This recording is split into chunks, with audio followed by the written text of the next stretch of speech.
بسم الله الرحمن الرحيم. إن الحمد لله نحمده ونستعينه ونستغفره ونعوذ بالله من شرور أنفسنا وسيئات أعمالنا من يهده الله فلا مضل له وما يضلل فلا هادي له. أشهد أن لا إله إلا الله وحده لا شريك له وأشهد أن محمدا عبده ورسوله. أما بعد، قال تعالى في القرآن الكريم: أعوذ بالله من الشيطان الرجيم. يا أيها الذين آمنوا اتقوا الله حق تقاته ولا تموتن إلا وأنتم مسلمون. وقال النبي صلى الله عليه وسلم: اتق الله حيثما كنت وأتبع السيئات الحسنات تمحوها وخالق الناس بخلق حسن. Sa ngalan ng Allah subhanahu wa ta'ala, ang pinakamahabagin, ang pinakamawain. Ang lahat ng kaluwalhatian at pagpupuri ay nauupo lamang sa nag-iisang tagapaglikha, ang Allah subhanahu wa ta'ala.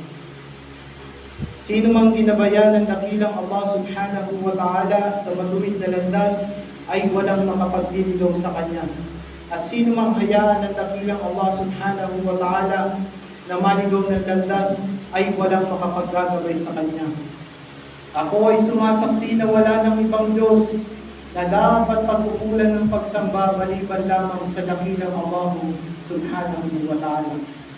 At ako rin ay sumasaksi na si Muhammad sallallahu alaihi wasallam ay ang kanyang kahuli-hulihang sugo, alipin ng Allah subhanahu wa ta'ala.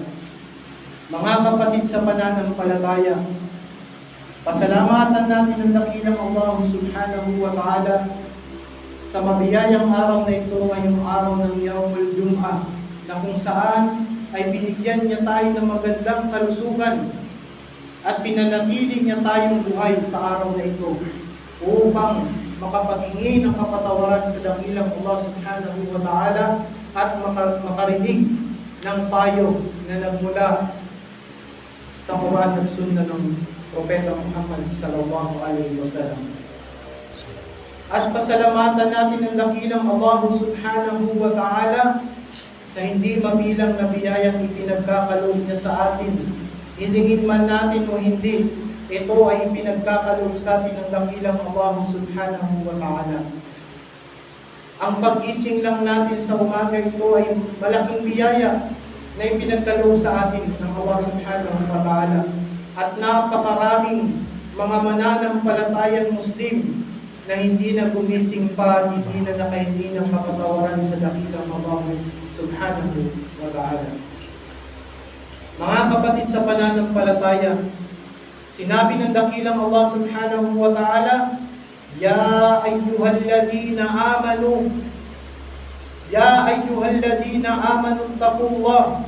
O kayong mga mananampalataya, katakutan nyo si Allah haqqa tuqatih, ng tunay, tapat na pagkatakot.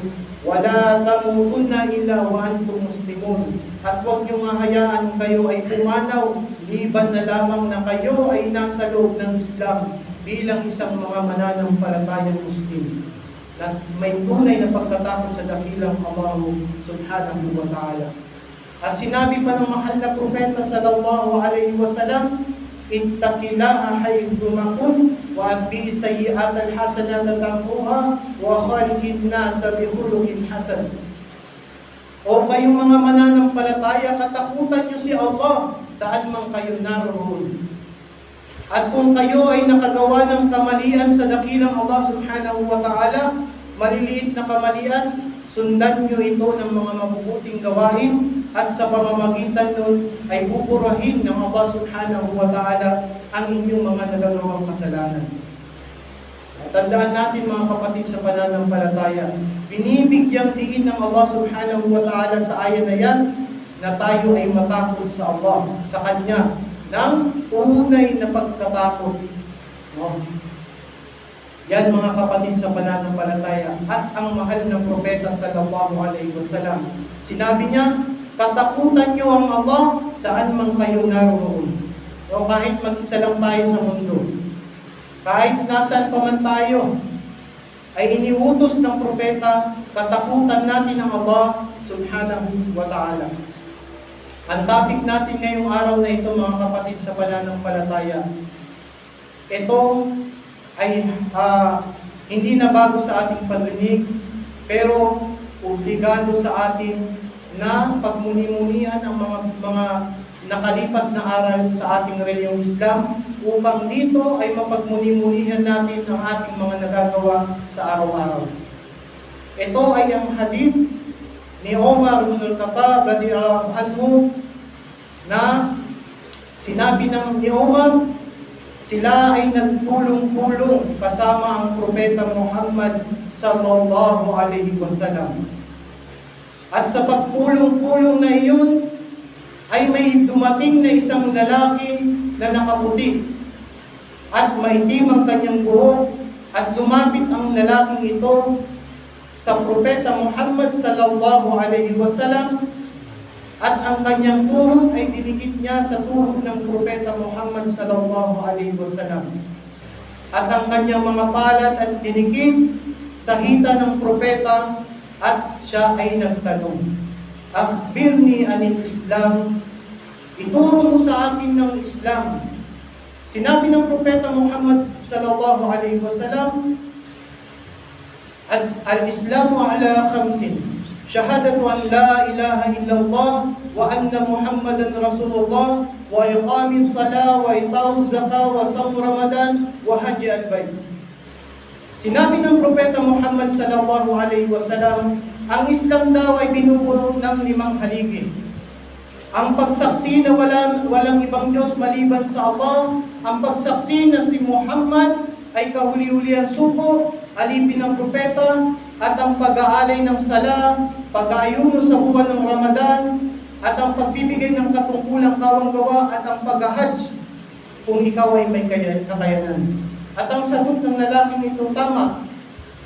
Nagtaka ang mga sahaba, lalo na si Umar ibn al-Khattab radhiyallahu anhu. Nagtanong ang lalaking ito at pinatutuhanan niya. Ngayon, nagtanong naman ang lalaki, "Akhbirni anil iman." Ituro mo sa akin kung ano ang iman. Sinabi ng propeta Muhammad sallallahu alaihi wasallam, "An tu'mina billahi wa malaikatihi wa kutubihi wa rusulihi wal yawmil akhir wal qadri khairihi wa syarrihi." Sinabi ng propeta Muhammad sallallahu alaihi wasallam, ang iman ay ang paniniwala sa kaisahan ng Allah subhanahu wa ta'ala, ang paniniwala sa kanyang mga anghel, kasulatan, kanyang mga sugo, sa araw ng paghuhukom, at ang ating kapalaran, mabuti man ito o masama. Yan daw ang iman. Ngayon, sabi ng lalaki, tama. Nagtaka na naman ang mga sahaba. Nagtatanong ang lalaki pagkatapos pinapatutuhanan niya. Ngayon, nagtanong ulit ang lalaki, "Akhbirni anil ihsan." Ituro mo sa akin kung ano ang ihsan. Sinabi ng propeta Muhammad sallallahu alaihi wasallam, "An ta'budullaha ka'annaka tarah, fa in lam takun tarahu fa innahu yarak." Sinabi ng propeta Muhammad sallallahu alaihi wasallam, ang ihsan ay ang paniniwala o pagsamba sa dakilang Allah subhanahu wa ta'ala na para bang nakikita natin siya.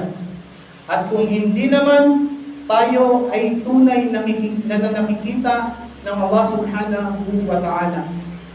Yan ang pagpapaliwanag ng propeta Muhammad sallallahu alaihi wasallam. At ang lalaking iyon ay biglang umalis at biglang naglaho. At nagtanong ang propeta Muhammad sallallahu alaihi wasallam, "Kilala niyo ba ang lalaking iyon?" At sinabi ng mga sahaba, ang tanging nakakaalam ay ang asulo ng Allah at ang Allah subhanahu wa ta'ala.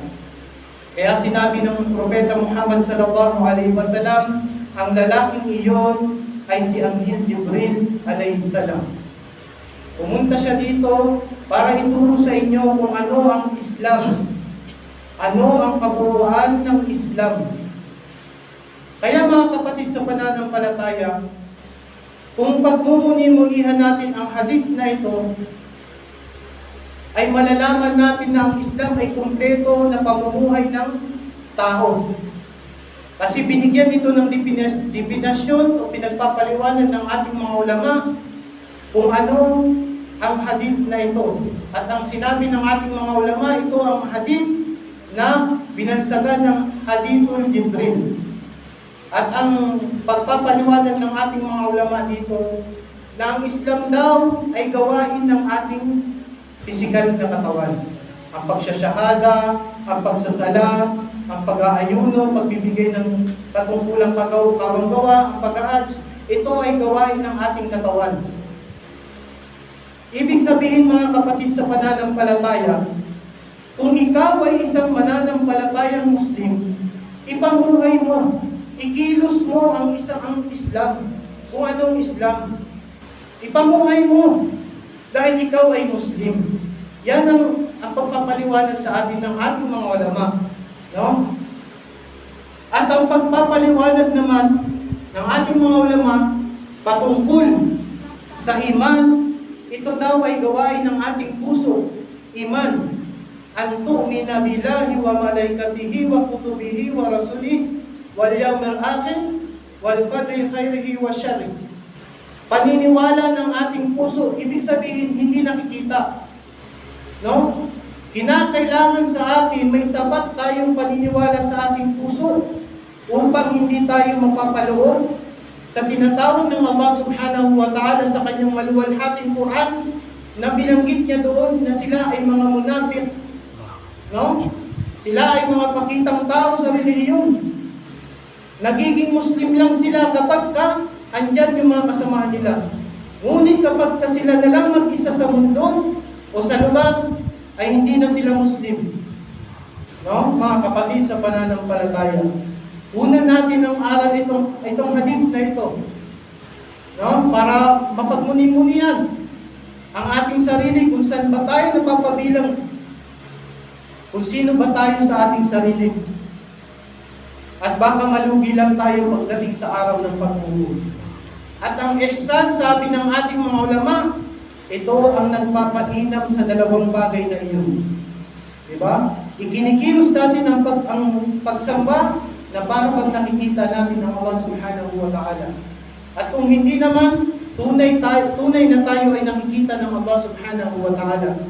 Kaya lahat ng gawain natin nagiging mainam dahil sa kaalaman natin na ang ihsan ay ang pagsamba sa dakilang Allah subhanahu wa ta'ala na para bang nakikita natin siya. At kung hindi naman tunay na tayo ay nakikita ng dakilang Allah subhanahu wa ta'ala. Mga kapatid sa pananampalataya, sa kakaunting oras na ito na may matutunan tayo sa itinuro ni Anghel Jibril sa kanyang mga sahaba, sa sahaba ng propeta. Kung ang sahaba ng propeta ay nakinig sa payo o sa turo ni Anghel Jibril, sana naman tayo mga kapatid sa pananampalataya ay pakinggan natin o pagmuni-munihan natin itong khutbah na ito. Isabuhay natin. Kasi ang Islam ay pagsasabuhay. No? Gawain ng tao, pisikal na katawan, ang pagsasala, ang pag-aayuno sa buwan ng Ramadan, ang pagbibigay ng katungkulang kawanggawa, at ang pag-ahaj kung ikaw ay may kakayanan. No, mga kapatid sa pananampalataya, at napaka-importante rin mga kapatid sa pananampalataya ang gawain ng ating puso. Kahit hindi yan nakikita ng kapatid mo, ng kaibigan mo, ni ustad, ni alim, kahit hindi yan nakikita, ay napaka-importante ng gawain ng ating puso. No? Kasi yan ay itinuro yang Jibril sa atin. Naway may natutunan tayo sa oras na ito mga kapatid sa pananampalataya. أقول قولي هذا وأستغفر الله لي ولكم ولسائر المسلمين من كل ذنب إنه هو الغفور الرحيم